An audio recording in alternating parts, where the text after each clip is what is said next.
Hello, my name's Adam and welcome to another Gadabout United Legends video and a bio of one of the most decorated, skillful, popular and loyal Reds of all time. A Salford boy born to play the beautiful game, whether it's the centre of midfield or on the wing or as a number 10. Greatly admired by his teammates and peers alike. Zinedine Zidane once said of him, "My toughest opponent? Scholes of Manchester." He is the complete midfielder, undoubtedly the greatest midfielder of his generation. You rarely come across the complete footballer, but Scholes is as close as you're going to get.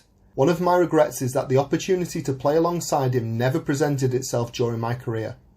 Playing for almost 20 years, he's won 25 major club honours for United, has made the third highest number of appearances of all time behind Ryan Giggs and Sir Bobby Charlton, and scored 155 goals in 718 matches for the Reds. Some argue that he's the greatest English midfielder of all time. I'll let you tell me what you think in the comments below. Paul Scholes stands at just 5'6" or 5'7" inches depending on the source. Yet there are few midfielders that could dictate the tempo of a game as he did, put themselves about a bit when necessary, and of course, as the chant about him states, scores goals. An asthmatic with ironically a ton of stamina, Scholes is a rarity in modern football, a one-club man. Scholes began his relationship with United by joining the youth setup in 1991. He was part of the so-called class of 92 along with Ryan Giggs, David Beckham, Nicky Butt and the Neville brothers, but didn't actually play in the Youth Cup winning side that season, which helped forge the legend of this clutch of players.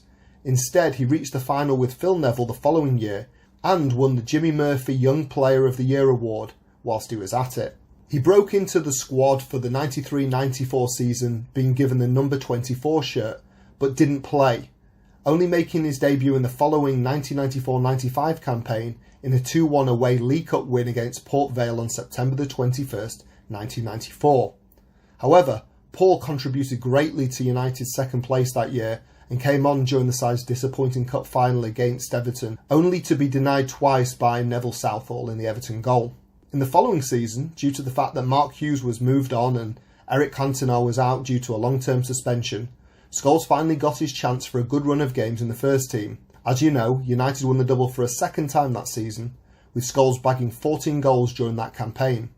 What you may not know, or have perhaps forgotten, Blackburn asked for Scholes, then valued at just £5 million, as part exchange for Shearer, who was keen to leave for the princely sum of £15 million. Fortunately, that deal didn't go through. Shearer went to Newcastle, won nothing, and we kept one of the finest English midfielders of all time. For the 97-98 campaign, Scholes changed his shirt number to his famous number 18 and then kept it for the next 15 years. Additionally, the gifted playmaker moved back into the midfield that year from the number 10 position, as a knee injury to Roy Keane meant he was out from late September and for the rest of the season. And there he would pretty much stay for the rest of his United career, barring the odd game here and there. By this time, Paul Scholes had broken into the England side, making his debut in 1997 against South Africa and playing in the World Cup in France the following year. Despite being an outstanding talent, the Ginger Wonder was constantly played out of position to accommodate Steven Gerrard and Frank Lampard by the time England managers Sven-Göran Eriksson took over. At the age of just 29, Scholes announced his retirement from international football, citing that he preferred to spend his time with his family. Others felt it was due to being messed around by Sven. Regardless, after the Swede's departure in 2006, neither of his successors, Steve McLaren or Fabio Capello, could tempt him back, leaving him with unfulfilled potential of just 4 major finals, with 14 strikes for his 66 caps. By the end of the 90s, Scholes' talent was there for all to see and his reputation was growing exponentially. Not only was he a scorer of great goals from long range or on the volley from long range, he was as equally deadly with his ginger nut, from the penalty spot or on one of his customary runs from left to right across the opposition box before slotting the ball away in the far corner past the desperate keeper's right hand side. Along with the class of 92 now fully matured, and with the likes of Roy Keane, Jaap Stam, Peter Schmeichel and a forward line of York, Cole, Solskjaer and Sheringham, Scholes was integral in the pinnacle of his and the club's success, the treble win of Premier League, FA Cup and the elusive Champions League in 1999. Scholes got 11 goals that year, including the decisive second goal in the FA Cup final win against Shearer's Newcastle. However, a yellow card against Juventus in the Champions League semi-final in Turin meant that he missed the final itself against Bayern Munich at the Camp Nou. Regardless, he picked up a winner's medal, but unlike some players with far less integrity and character, He, and Roy Keane for that matter, didn't feel the need to change from suits into full United strips as Fergie and Peter Schmeichel lifted the trophy. He'd get his chance again actually playing. Over the next 9 seasons, Paul Scholes picked up another 5 league titles and an FA Cup, but playing in and winning the Champions League was still his personal holy grail. Unfortunately, Scholesy did his knee ligaments on the 27th of October in the Champions League against Dynamo Kiev, only being able to return to action at the end of January. With such an injury, it took Paul a bit longer to get back into his stride, but making his 101st Champions League appearance against Barcelona, scored a worldie, a swerving shot from outside the box you must have seen a million times in the semi-final second leg at Old Trafford, winning the tie by that goal and sending United to the final against Chelsea.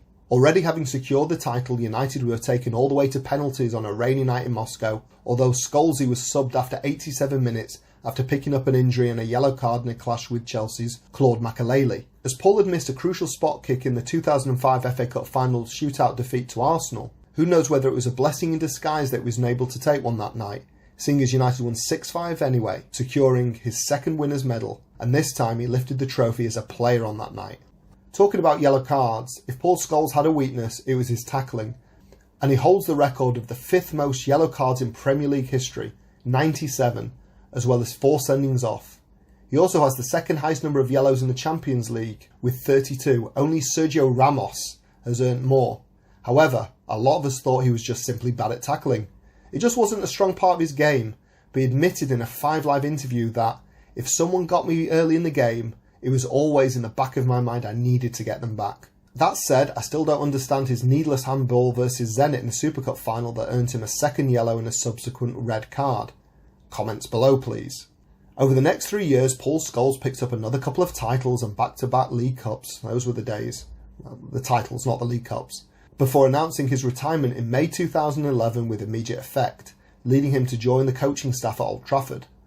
However, this seemed to be premature as Scholes asked to rejoin the playing staff in January the following season, and with United suffering an injury crisis at the time, Sir Alex was more than happy to take him up on his offer. This led to a final league title the following season, 2012-13, when he finally did retire along with Sir Alex on the final day of the campaign.